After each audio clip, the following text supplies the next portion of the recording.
কাশিদাসী মহাভারত বন পর্ব 118 ভীমান্বেষণে অর্জুনের গমন।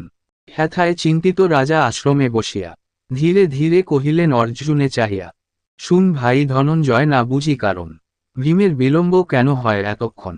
শীঘ্রগতি বৃকোদরে কর অন্বেষণ, বুঝি ভীমকার শনে করিতেছে রণ।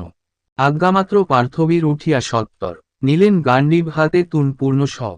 প্রণাম করিয়া বীর ধর্মের চরণে চলিলেন ধনঞ্জয় ভীম অন্বেষণে। ঘোর বনে প্রবেশিয়া পার্থ বীরবর চলিলেন দ্রুতগতি নির্ভয়ে অন্তর। বসন্ত সময় তাহে কোকিল কুহরে, মুকরন্দে অলিকুল সদা ক্যালি করে। কুহু কুহুরবে পিক করিতেছে গান, সচ্ছন্দ গমনে বীর সরোবরে যান। কতক্ষণে উত্তরিলা মায়া সরোবরে, তৃষ্ণার্থ হইয়া যান জলপান্তরে। হেনকালে বক্রূপী কন ধর্মরায়, প্রশ্ন পুরি জলপান কর ধনঞ্জয়। প্রশ্ন না পুরিয়া যদি কর জলপান, পরশ করিবা মাত্র যাবে যমস্থান।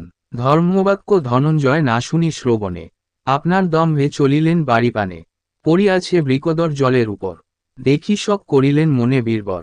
এই জল হইতে হইল ভ্রাতার নিধন, কোন লাজে আমি আর রাখিব জীবন। মায়াজল স্পর্শমাত্র বীর ইন্দ্রসূত, শরীর হইতে তার গের পঞ্চভূত।